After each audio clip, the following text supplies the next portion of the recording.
Monsieur le Président, mes chers collègues, tout d'abord, un rappel de quelques éléments historiques, si vous le permettez. Je pense que vous m'accorderez une certaine légitimité à parler de ce sujet dans un souci d'échange et de réflexion commune. Certes, nous connaissons des sécheresses à répétition et personne ne peut désormais mettre en doute une évolution climatique. Ceci étant, pour avoir vécu dans ce canton d'Arnay-le-Duc depuis mon enfance, donc territoire, comme chacun sait, en tête des 3 grands bassins versants français, nous avons connu des situations au quotidien sans commune mesure avec actuellement. Quelques éléments. Les sécheresses récurrentes d'été, à l'époque où il n'y avait pas de réseau de distribution d'eau et où l'abreuvement du bétail donnait lieu alors à des petites, peut-être, mais réelles guerres locales de l'eau. D'ailleurs, il y en a une qui vient à nouveau de se redéclencher dans la partie est du canton. Les incendies qui étaient déclenchés sur les prairies par les braises incandescentes des locomotives à vapeur de la ligne Autun-Vallon, et on n'avait pas de moyen de les éteindre. C'est la ville de Saulieu qui manque d'eau le 15 août vers 1970. C'est la ville de Pouilly qui, dans les années 70-80, avait de l'eau 3 ou 4 heures par jour. C'est le syndicat de Toisy-le-Désert, transportant de l'eau en camion-citerne depuis la source de Saint-Romain pendant plusieurs étés entre 82 et 84.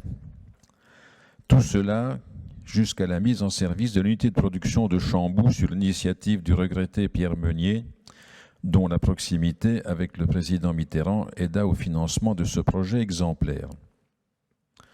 38 ans plus tard, contrairement à certaines allégations, malheureusement écrites dans des documents émanant parfois du Conseil départemental ou encore plus récemment de la Chambre régionale des comptes, que j'ai d'ailleurs dû ramener à la raison sur ce sujet, l'ensemble du secteur qui dépend du syndicat de Chamboux connaît une paix absolue et tous les abonnés ont de l'eau en quantité et en qualité correcte et idem pour le bétail. Il y a actuellement un grand débat sur l'eau. On assiste à tout niveau à de multiples prises de position, pas toujours très étayées techniquement, et qui conduisent à développer une quasi-psychose sur le sujet. Des chiffres alarmistes sont lancés, par exemple les 19,6 millions de mètres cubes perdus chaque année. Dit d'une certaine façon, ce chiffre est juste. Si on regarde plus dans le détail, c'est un peu plus compliqué que ça et ça mériterait une explication pour le public.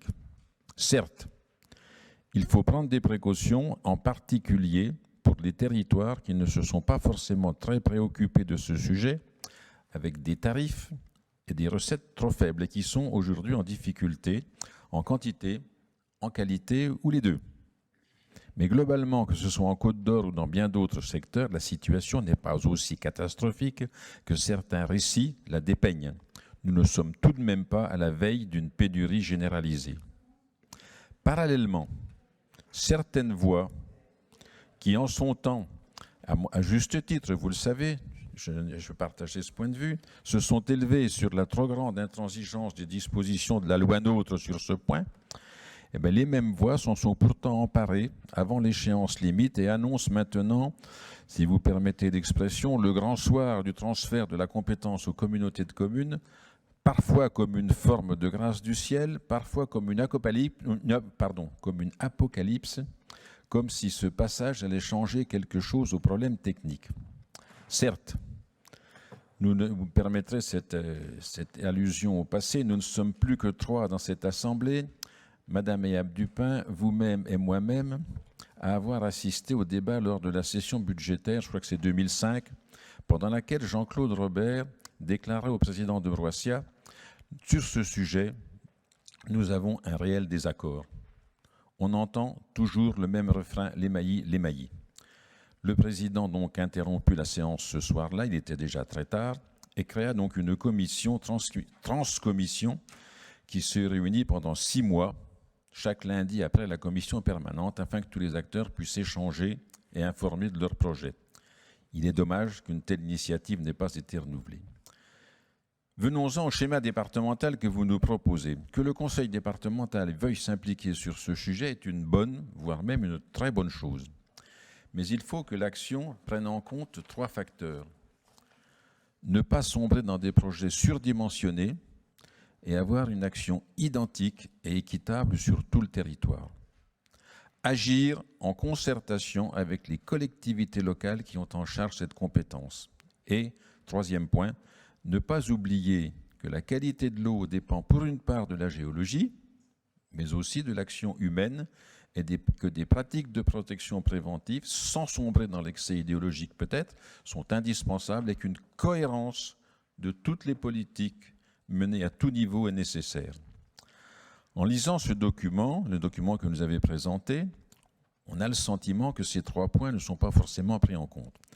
Déjà, le schéma a été élaboré en écartant d'une réelle concertation, à minima l'agglomération dijonnaise et le territoire Arroux, aux destinées duquel je préside sur ce sujet pour le moment. L'étude de Grosbois a été lancée, vous le savez, en juin 2020, en informant les acteurs concernés par messagerie avec le cahier des charges. On ne peut pas dire que l'examen de ce dossier en commission a été extrêmement actif. Sur le problème de la protection de la ressource, et notamment la mise en place de pratiques agricoles plus adaptées à la protection préventive, ce schéma est plutôt réduit. C'est tout de même dommage. Si on extrait l'essentiel des projets, il ressort 2 points. La ressource à prélever sur Grosbois, 600 000 à 800 000 m3, suivant les documents qui ont circulé, les chiffres varient, alors que nous savons, nous élus du terrain, quand je parle du terrain, c'est ma collègue et moi-même, que cette quantité est difficilement compatible avec les besoins de VNF, surtout au moment où il est projeté de fermer le bief Pouilly-les-Laumes. Les volumes fournis par Chazilly et Pentier peuvent difficilement être augmentés. Et le dit projet est chiffré à 18 millions d'euros en investissement. Sur les maillis, il est prévu de prélever 7 millions de mètres cubes avec 100 millions d'euros d'investissement. Il paraît difficile de concilier un engagement de sobriété que vous affichez fort justement et qu'il faudrait donc, c'est pas moi qui le dis, c'est vos documents, 7,7 millions de mètres cubes par an en plus et investir 120 millions. 2 autres points techniques nous interpellent. Hormis la difficulté à affirmer qu'on peut évaluer les besoins en 2050 tant il y a d'inconnus et de facteurs qui peuvent évoluer d'ici là. Les schémas directeurs qu'établissent les collectivités sont en général avec une prospective à 10-12 ans, jamais à 25 ou 30, délai qui paraît trop incertain. L'évaluation des besoins de l'agriculture, en particulier dans notre zone ouest de l'élevage, que nous connaissons bien tous les deux, prendre en compte dans l'évaluation des besoins toute l'eau, en l'estimant bien entendu, puisqu'il n'y a pas de compteur, toute l'eau que consomment les troupeaux, notamment en pâture, donne une image un peu faussée.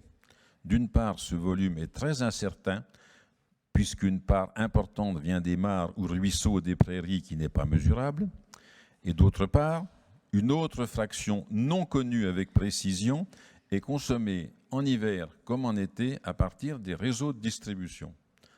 Par exemple, le syndicat d'Arnel-Duc, 34 communes, 4000 abonnés, de ce fait, connaît toutes ces pointes de consommation, tenez-vous bien, au mois de janvier, à l'époque où les animaux rentrent à l'étable et se mettent en alimentation sèche, ce qui est bien la preuve qu'il y a une synergie entre les deux. 2e point, je voudrais être bien précis sur ce point, l'aménagement du territoire.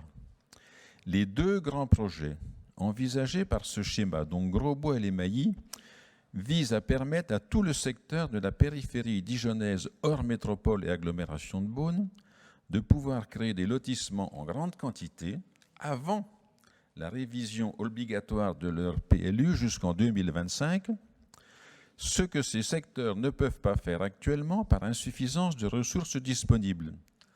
En couplant cette dimension avec les effets de la ZAN, bien connue, et du SRADET, cela risque d'accroître encore un peu plus le déséquilibre avec les zones rurales qui ont une ressource disponible, mais rarement des documents d'urbanisme, et qui ne pourront plus maintenir leur population et seront condamnés à une mort certaine. Enfin, une telle dépense dont on ignore la part que le département pourrait supporter. Vous avez dit qu'il y aura un plan au mois d'octobre. Est-ce que cette dépense est réaliste à l'heure où on sait que la solidarité, qui est la mission essentielle des départements, a de gros besoins à venir, notamment pour les EHPAD. D'ailleurs, vous nous présentez fort justement le projet du rachat de l'EHPAD de Laigne. Il nous paraît indispensable de faire une recherche d'optimisation entre tous les acteurs et pour toutes ces raisons, dans l'attente de cette réelle concertation, nous sommes contraints, tout en reconnaissant la qualité du document, de nous abstenir sur ce dossier en souhaitant donc que ce dialogue s'instaure. Merci.